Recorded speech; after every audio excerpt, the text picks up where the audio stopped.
It's been a very difficult time for everyone, the massive shift to online school, everything like that. People are busy, people are adjusting, lockdown, curfew, teams can't meet, they can't plan. So we were speaking to the teams quite a lot at this point, and we were informing them. We were saying, okay, it's very, very, very likely that we're going to have to shift this online or postpone it.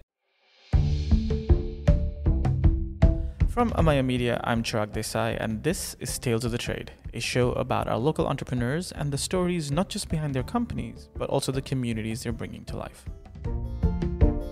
So, remember when you were in high school? I'm not trying to make you feel old or anything, but at least when I was in high school, entrepreneurship wasn't even a word we used. But back in the summer of 2019, Dubai college student Rayan Malik shuttled himself to Duke University in the US for a summer entrepreneurship competition, and won. What we created was an app called Pick Up Sports. So it was something completely unrelated to what we're doing right now. But basically what it was is for like people who wanted to go play a basketball game and didn't have anyone to play with, they would be able to log on to the app and press where they're playing right now. And then they'll be matched with people and people could kind of meet up and play different pickup sports together. So this was more tailored for US because this is a big thing. Of course, there in the US. And stuff Yeah. It's a big thing there, yeah. When Ryan came back to Dubai, he started exploring ways in which he could continue this idea and, in particular, find a mentor and some funding to pursue it. And that's when he got together with one of his closest friends and fellow classmate, Yusuf Zia. So when Ryan came back after summer and he had won his competition and he sort of needed a partner over here, and him and I had been pretty close over summer, so he reached out to me and he said, why don't we enter one of these international competitions? So for a few weeks, Ryan and I began working on a competition called the Conrad Challenge, actually. And then towards the end of September, I think it was, we both sort of had the same idea at the same time where we said, why are we going international? I'm sure there's hundreds of other students here in the UAE who want to do this just as much as we do, but they don't have the opportunity. We were lucky enough to have secured a spot in one of these challenges, but what about the masses of students in the UAE and even in the MENA region? So we said, why not give them that opportunity and why not bring a similar competition to life over here? And that was sort of the birth of the Global Entrepreneurship Challenge. The kids got to work quickly also setting up their company, Thynk, to become the umbrella under which the competition would be run. The first step for us was to do a little bit of initial testing because we were making lots of assumptions. We said, surely there's masses of students who want to do this, right, but we couldn't actually tell. We needed to get some ground testing done and to see what the actual response was to us launching something of this scale. So the very first step we did was we sort of ran an entrepreneurship club in our school called the Dubai Entrepreneurship Society. And we just sent an email about it to our school, which is about 800 students. And on the very first day, we had over 40 students turn up. Now, that's about 5% of our school, and to us, just 5% of one school, that's a small school in the UAE, in Dubai alone, wanting to come and attend and actually take part in something like this, pitch their startup ideas, gain funding, mentorship, and advice, and actually just have that kind of opportunity that students in the MENA region just don't have. That for us was enough to say, okay, there's enough demand for this, let's do it. So we sort of sat down and then we began ideating the competition. How would it be best? We looked into other competitions. Where do they fall short? Do they provide enough mentorship? Students who come out, do they continue with their ideas? But one massive thing for both Ryan and I was that we don't want this to just be a competition. We wanted it to be a process even after the competition. We want the people who come out of our competitions to actually become entrepreneurs. We want them to launch these startup ideas, and that's why we try to do everything we can to help them, to give them as much as we could. The students were always at the forefront of what we were doing. So we were always trying to target and help the students and kind of cater to what the students need. And as students ourselves and as people who've gone through a little bit of the struggles of not having mentorship or guidance, that's something we then prioritized because we knew that students need access to people to give them advice, people who've gone through the process themselves. What types of prizes do the students need? Do they just need cash, or do they need prizes that will help them continue their business, such as a trade license? So we started planning out these different things, and then that's how we started forming kind of the structure of our competition. Were there some things you felt like maybe you had to do differently here to cater to what the needs of Gulf students were? One of the main things we tried prioritizing in our competition, and when you look at other international competitions, they do this less than we do, is having these workshops for the students, having mentorship for the students. So each student was assigned a mentor who's kind of had vast experience in the world of entrepreneurship to reach out to speak about their ideas, to pitch to them and get feedback and advice. So we tried making it as personal as an experience as possible. And other international competitions, what sometimes happens is you write a written application, round 1, round 2, you kind of submit a video and then it's kind of over with. There's no real human interaction there. So we tried kind of upping that and providing mentorship and guidance. And that was our focal point. And that's also because students here had very limited experience of entrepreneurship. It's not taught in schools. Talk me through how you kind of executed on that, right? So obviously it's one thing to identify, let's say, a need for mentors, but then when you look at a competition that might have 30, 40, 50 students or teams, you now have to actually go out and get those mentors and have them buy into what you're trying to do. The first people we acquired was actually the judges, was the partners and was the mentors, and then the students applied, because we knew that for students here in the UAE to buy into something so new like this, there had to be something substantial there for them to kind of win from it or kind of benefit from. So we basically said ourselves, we're going to be able to put in 3,000 dirhams to the prizes, and that was all the prizes we were offering, was 3,000 dirhams. So it was kind of your own money as opposed to somebody else had donated for it, right? Okay. Yeah, that was our own money, so we had to have something there obviously for the prizes. So we anticipated that, okay, we'll be able to make that back anyways. So we created that website and we had a little bit of prize money, and then we created a guidebook for how we wanted the competition to play out and why we wanted it to kind of be what it was. And then from that moment on, we started aggressively reaching out to people. So we emailed hundreds and hundreds of mentors and kind of founders here in the UAE and tried reaching out to everyone we could, and spent hours writing emails to people. And after all of that, we got a couple of responses, and then we set up meetings with them and we pitched our idea. And we were super fortunate that everyone really bought into our idea and what we were doing. And they're really sold on this idea that, okay, we can help kickstart this youth entrepreneurial ecosystem here in the UAE. So that's how we started getting some mentors on board. And it wasn't like we want this specific mentor, because obviously we couldn't really be picky with who we wanted. Right, yeah. We just tried getting anyone who was willing to help out with a competition. How many people did you actually reach out to in the first list? I think it would probably be over 500. Okay. And we sent like personal messages. So obviously we looked into their background, what they're doing, how they can help out. So it was a very time consuming process. And I think that's putting in all that effort and time is why we were able to be where we are right now. That probably took all of October and about halfway through November. At this point, we had assembled a really, really good panel of judges of serial entrepreneurs, people including Ankur Shah, the ex-CFO of Kareem now, Mona Ataya, the founder of Mum's World, and I mean I could go on and list all our judges, but that would take a while. And we've begun getting sponsors such as Kareem and things on board, so we decided to open up applications. However, the deadline for applications was actually January 31st. So even between this point and Jan 31st, we had a lot of time to continue getting our mentors and everything before the students would be put in contact with them. Was there a reason you went after like this aggressive kind of timeline? Because if you look at, even just coming through an ideation process, something that was brand new in September, you were trying to get all of this done by January. Like, was there a reason why you were looking at that kind of a timeline? For a few reasons, actually. So the first thing we wanted to do is most students have exams towards the end of the year, and we didn't want the entrepreneurship competition to conflict with their exams in any way, because of course, at the end of the day, school is every student's number one priority. We didn't want to bring it all the way into the next academic year. One more thing would be that our company that we're sort of setting up the competitions under was originally called Think Small, Think Smart. So a lot of the times what you see with like startups or people trying to start things is that they take so long ideating, thinking big, thinking how can we make this grow, planning out every tiny detail, that they just don't actually end up launching it. It doesn't actually go anywhere. And our motto for the longest time was think small, but think smart. So, we didn't have any grand plans, so to speak, at the beginning when we launched the competition. We really just wanted to provide mentorship, guidance, and funding for like young high school students who had these startup ideas. And we wanted to do it smartly.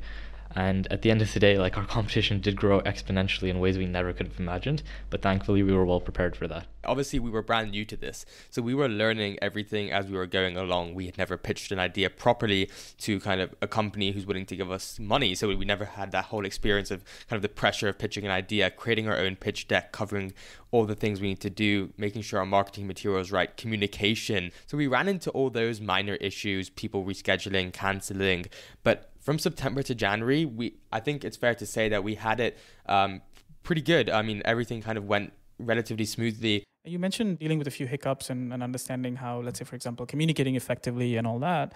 Did you have help here? Did you look at these mentors, your parents, teachers, or somebody who to try to guide you when you ran into any of these? Somewhat and somewhat not. So we obviously had access to our judges and our mentors, but we also tried coming across as super professional. So we tried coming across as like we have figured this stuff out when naturally we had kind of gaps in our knowledge. So we looked to kind of our parents, of course, to read over some emails that were important emails, and to our siblings to kind of check up on stuff. But aside from that, we didn't have full proper guidance until we were well kind of into the competition, and we had a wide range of people to kind of communicate with. So we kind of learned by doing, and we made many mistakes along the way. I'm sure we could have got another partner or two if we didn't make these mistakes, but I mean, through those mistakes we learned, and we learned what to do and what not to do. And I think that's kind of how we started to develop our competition and grow our skills so that we could kind of get better partners and prizes. And is there a mistake that you look back now and you think like, man, I wish I had just not done that or done that differently? Yeah, for me, I think if we look back at when we started the competition, what we really wanted to do was partner with Expo 2020. And the reason behind this was we wanted students to be able to present their ideas at Expo, the winning teams.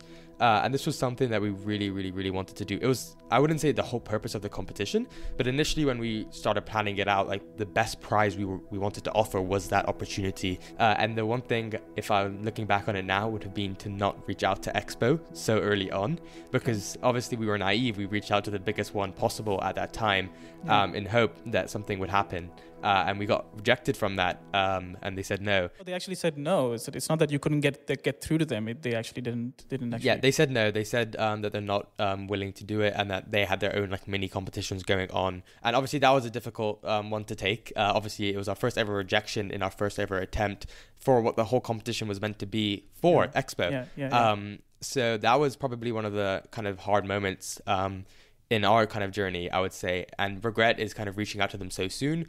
But also, I look, and Yusuf looks at it the same way, where every mistake we've made is kind of a learning process, and it's helped us kind of reach out to these other partners and acquire these other partners for different things. So I wouldn't say it's something that, looking back on, I would change, but in the future going forward, we have to carefully plan when we reach out to people. And I'm assuming as well that they didn't just reject you outright. They kind of obviously entertained it a bit and kind of looked through the idea with you to try and see if there was a fit, and then decided not to. So obviously there's quite a bit of time that goes through like just prepping those meetings and having those conversations. Yeah, scheduling the meetings in between our own school and kind of dealing with both of those, then pitching to them, kind of continuing the conversation, discussing how we can benefit each other, and then kind of at the end either it goes through or it doesn't. So each one is a very time consuming process. Yeah.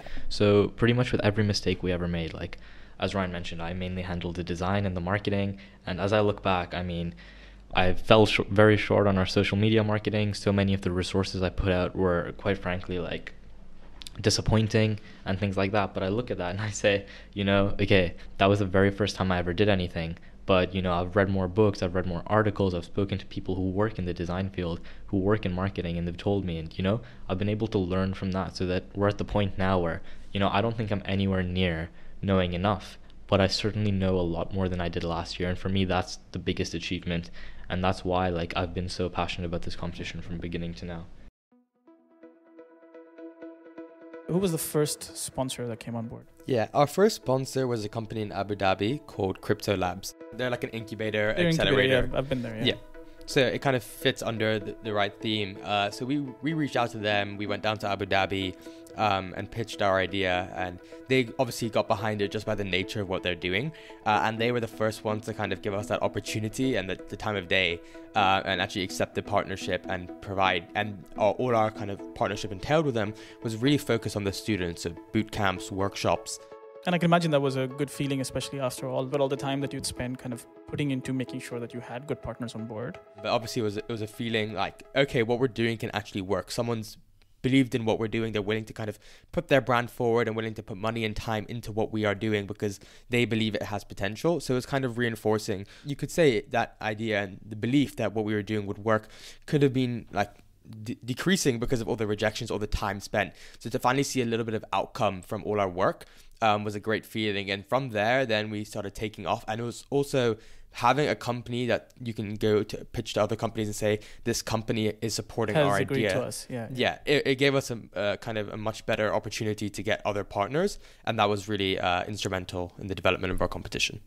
You mentioned that initially you guys started out with this prize money of about 3,000 dirhams. That is what you wanted to put in. Did you go about resetting the prize money? Did you go about setting any kind of limits to say, okay, like now let's do this or let's target that? Or was it kind of like, let's be organic about it and see what we can land by the time everybody applies? Yeah, so with the prize money, so each company has a different kind of sponsorship style package. So it's all curated and kind of tailor-made for the company. So some companies, whilst they're not willing to put out direct cash towards prizes, they would contribute in other ways, such as providing internships or providing mentorship or workshops. So we reached out to companies, and like obviously it went very organically and kind of it grew that way. But in terms of prizes, everything and every single sponsorship was for our prizes. So in some way we classify like mentorship and workshops as well under kind of the branches of prizes. The prize pool gradually grew from 3,000 dirhams to where it is now at 120 or 130,000 dirhams. And that grew through kind of reaching out to these partners and pitching to them. But there wasn't a specific criteria for each partner. It was more so, can you reach this and what can you provide? And so there's about like 15,000 dirhams in cash. There's courtesy of our partner ITP Media, we have 36,500 dirhams in just pure marketing through Arabian business, through online advertisements. We had an additional 5,000 dirhams in cash for like the winning healthcare team, a free trade license worth about 25,000 dirhams from our partners Virtue Zone. You had entrepreneurship boot camps like Crypto Labs for a whole month worth about 2,000 dirhams per person. You had 15,000 dirhams in like vouchers for different softwares and kind of different places as well. Now, these partnerships also help build the base of the competition. So, for example, the criteria to evaluate entries and who would qualify for round 2 was developed in partnership with Crypto Labs. And from the original 300 applicants and 155 teams, the competition was now down to 67 teams, gearing up to present a live pitch to the judges. And then schools had to close down in March. More on that after this short break. Stay with us. You're listening to Tales of the Trade from Amaya Media.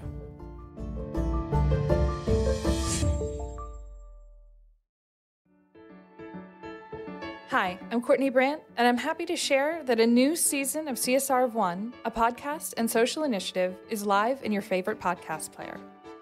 On each episode, we talk to individuals who are putting their weight behind philanthropic initiatives outside of their chosen careers.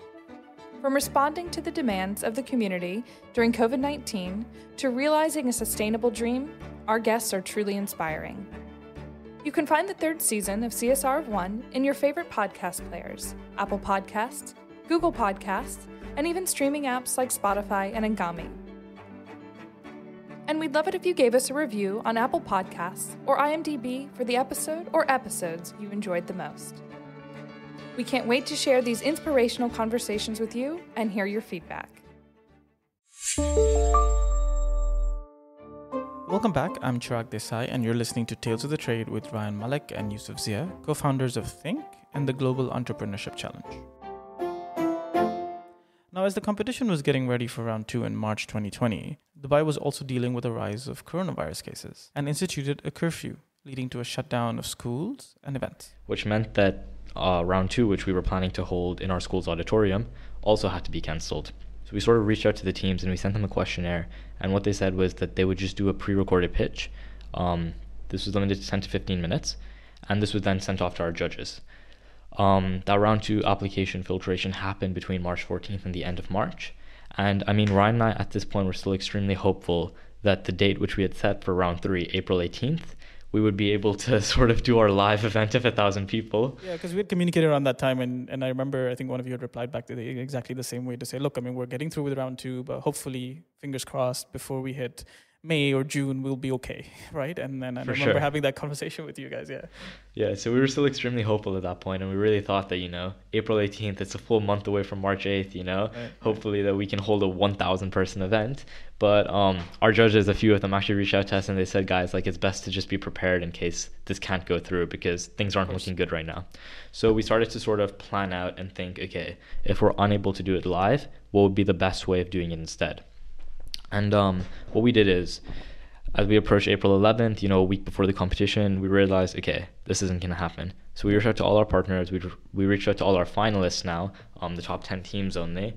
And we said, like, look, guys, like, we really wanted to make this happen, but we can't. So we have a few options. And whichever one suits, like, everything we did, as Ryan said, we did for our participants, Like, we're not going to say, let's do it in the middle of your exam period. Maybe in June things are better.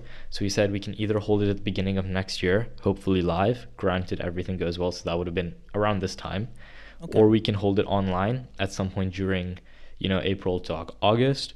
or we can hold it online during the summer. And I think every single team replied back to say online during the summer is what we're most hopeful for. You know, some of our teams were 18 years old. They were planning to go to university in September. They were like, we won't be able to do anything live post next year. So we began planning it out, and we said, okay, you know, like technically they're all prepared. They could do it live next week on April 18th.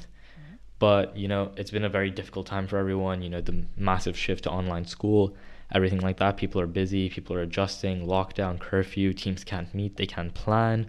So what we decided to do actually is we said, let's give them a few months, let things settle down, and let's give them a lot of time to discuss with their mentors. So this is sort of where, you know, the mentorship program was happening in the background, but it sort of went full blown. So I began aggressively reaching out to our mentors again, making sure that at least like 1 to 2 calls were scheduled with mentors and teams every week. They were really getting that mentorship. At this point, like we were sending almost daily emails, just sort of keeping them up to date and things.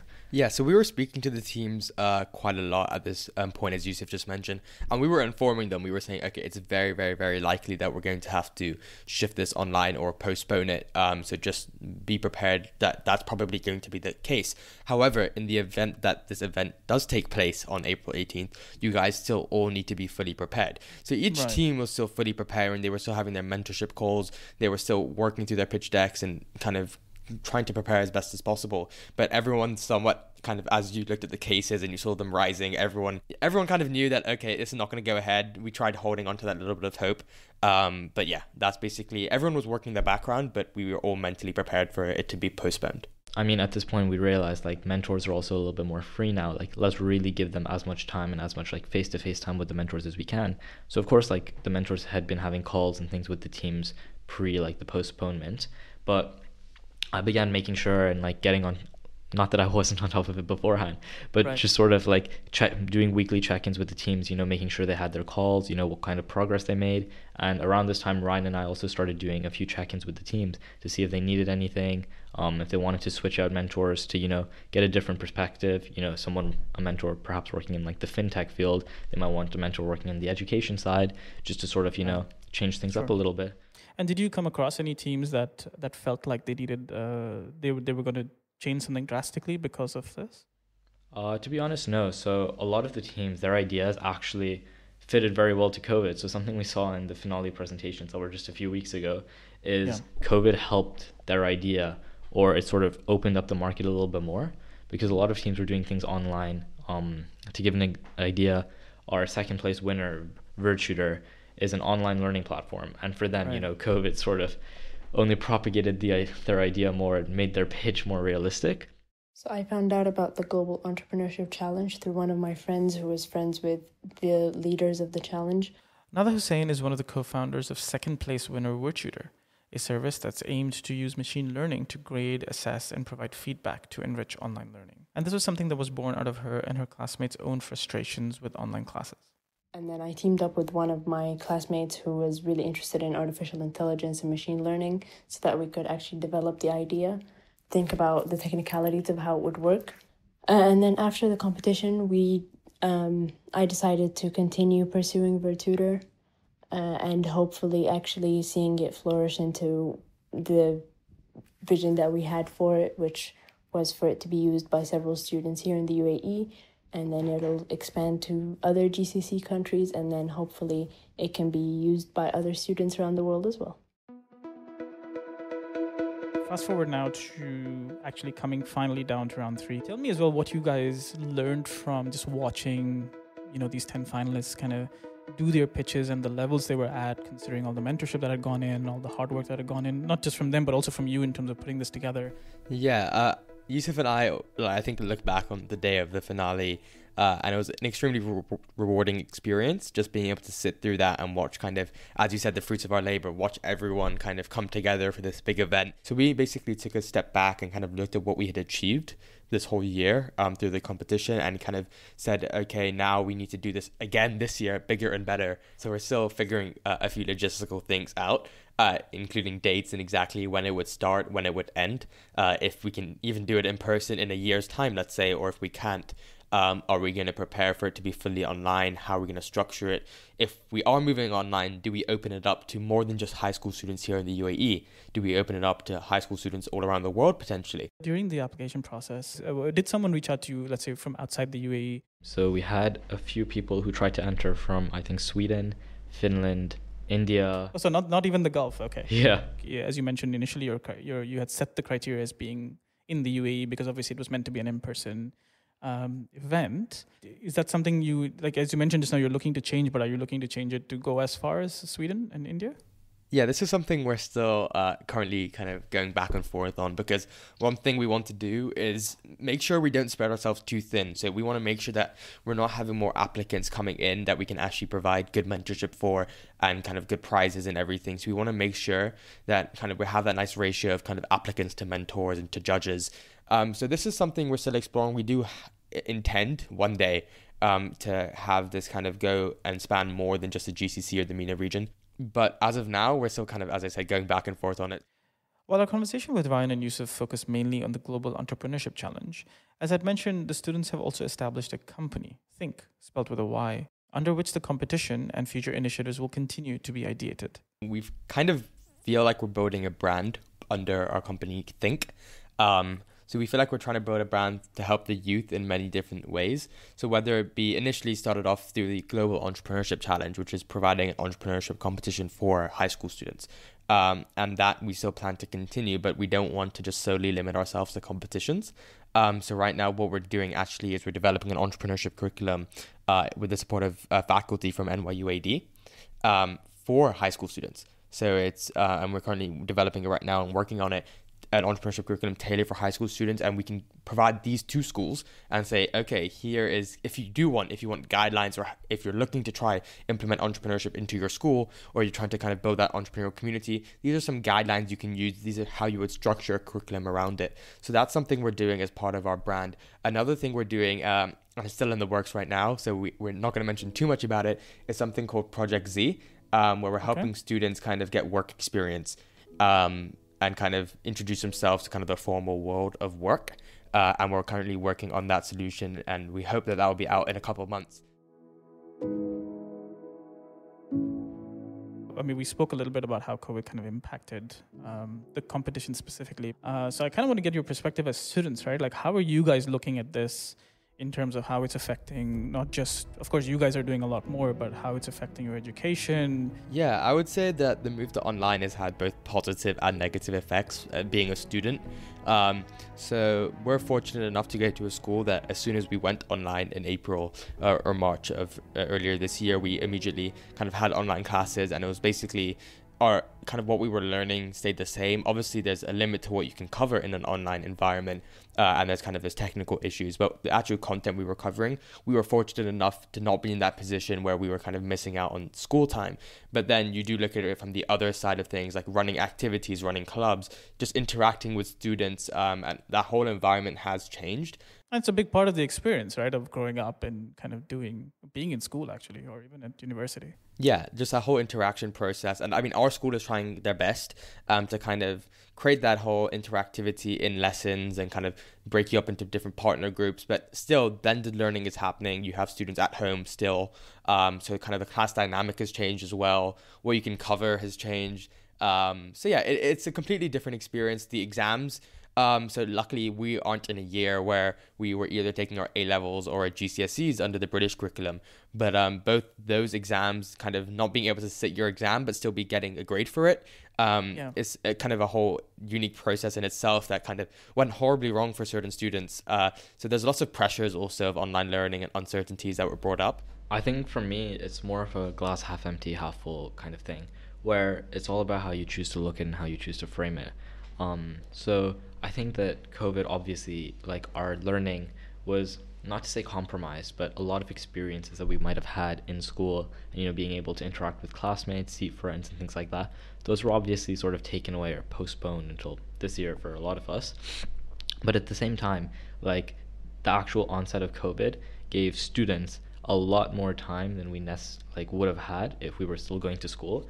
And for those people who chose to utilize the time, I feel like they actually were able to make something good out of all the bad that was happening.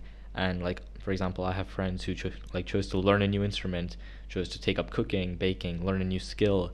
When you choose to use your time productively, you're actually able to enjoy that time a lot more. You don't feel drained by your schoolwork. Not that I feel drained by my schoolwork, but in the sense of more like, it's all about how having you to choose do the experience online is draining, though. I mean, I can understand that. Yeah. For sure. Yeah. But it's all about how you choose to sort of frame it. You know, you could either look at it as I'm missing out on so much, or you could look at it as I have so much more time. How am I going to use it?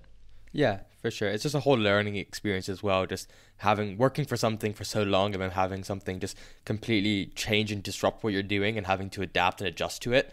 That was a whole experience in itself, and kind of how we went about that and all the skills we learned from that were super helpful, alongside also making sure now we know the best webinar platforms to use. We know how to get students and mentors to interact better online, and all those skills we've developed that helps us put on a better competition next year. And are you guys better friends or worse friends because of all this?